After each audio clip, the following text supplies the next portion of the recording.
ভাই রে, শুনলাম মার্ক জাকারবার্গ নাকি ফেসবুকে নতুন আপডেট এনে বাংলাদেশের কমেন্ট যোদ্ধা কন্টেন্ট ক্রিয়েটরদের ভাতের ভাত চাঙ্গে তুলে দিতে যাচ্ছে। ঘটনা কি আসলে সত্যি নাকি? যারা সারাদিন বিভিন্ন পোস্টে ভালোবাসা রইল সকল ছোট ইউজারদের জন্য, আসুন সবাই সবাইকে ভালোবাসা দিয়ে সামনের দিকে এগিয়ে নিয়ে যায় লিখে কমেন্ট করে, তাদের এখন কি হবে? জাকারবার্গের দিলে কি একটু দয়ামায় নাই নাকি? তাদের পেটে এইভাবে লাথি মারার কি কোনো দরকার ছিল ভাই?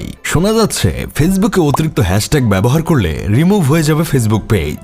নিজের পোস্ট বহু অ্যাকাউন্ট থেকে নিজে নিজে শেয়ার করলেও এখন সমস্যা দেখা দিতে পারে।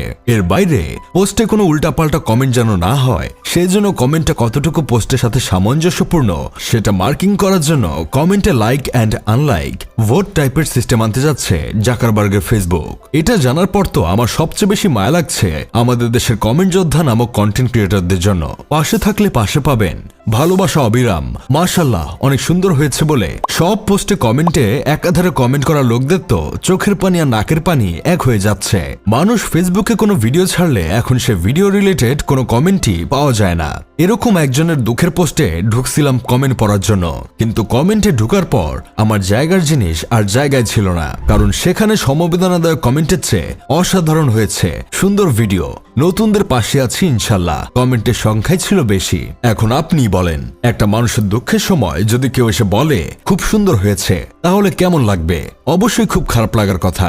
তবে বর্তমান যুগে এসবই বেশি হচ্ছে ফেসবুকে, কারণ মার্ক জাকারবার্গ ফেসবুকটাকে এক বস্তিবুক বানিয়ে ফেলছে।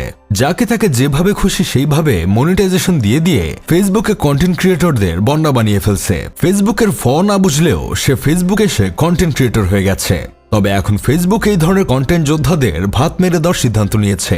এই সিদ্ধান্ত যদি মার্ক জাকারবার্গ আরো আগে নিত, তাহলে চোখের অত্যাচার থেকে অনেকেই বেঁচে যেত। অনেক ফুড ব্লগার আর ইনফ্লুয়েন্সার নামক ইনফ্লুয়েঞ্জা ভাইরাস তৈরি হতো না, হয়তো আমাদের দেশের হ্যাশট্যাগ যোদ্ধাদেরও দেখতে হতো না। এই যে ফেসবুকে ইয়া বড় বিশাল একটা BMW এর আননোন ফ্যাক্টের ক্যাপশন দিয়ে অন্য পিকচার অথবা ভিডিও আপলোড করে রিচ কামিয়ে নিচ্ছিল মানুষ, সেটাও এখন বন্ধ হয়ে যাচ্ছে। অযথাই বড় ক্যাপশন দেওয়া পেজ কিংবা আইডি রিচ দেওয়া বন্ধ করে দিবে ফেসবুক। এইসব পাবলিকদের জন্য ভালো মানের কন্টেন্ট ক্রিয়েটররা এখন তেমন রিচ পায় না। ফালতু ফালতু ভিডিও আজকাল যতটা রিচ পায়, কিন্তু কাজের ভিডিও তত পায় না। এর একমাত্র কারণ ছিল হ্যাশট্যাগ ও কমেন্ট যোদ্ধারা। এখন যদি এসব বন্ধ হয়ে যায়, তাহলে আশা করা যায় যারা কন্টেন্টের পেছনে অনেক পরিশ্রম করে তারা তাদের সেই পুরনো দিনটা আবার ফিরে পাবে। আমার বন্ধু কেরামত আবার এই পাশে থাকলে পাশে পাবেন দলের গ্রুপের প্রেসিডেন্ট। সে সবার পোস্টে গিয়ে কমেন্টে গিয়ে এই ধরনের কমেন্ট করে আসতো, কিন্তু এখন এসব বন্ধ হয়ে যাবে শুনে কেরামত রাজুতে গিয়ে আন্দোলন করবে বলে ভাবছে। আপনারা যারা কমেন্ট যোদ্ধা আর BMW এর আননোন ফ্যাক্ট নিয়ে কাজ করেন, তারা কেরামতের সাথে আন্দোলনে যুক্ত হতে পারেন। যাই হোক, শেষমেশ আমি গোলাম হোসেন একটা কাজের কথা কই। কমেন্ট যোদ্ধা নামক বিরল প্রজাতির প্রাণীদের ব্যবসা লালবাতি জ্বলে গেলে একদিক থেকে আনন্দ পেলেও আরেক দিক থেকে খারাপ লাগছে, কারণ এসব বন্ধ হলে আমরা অনেক বিনোদন থেকে বঞ্চিত হব।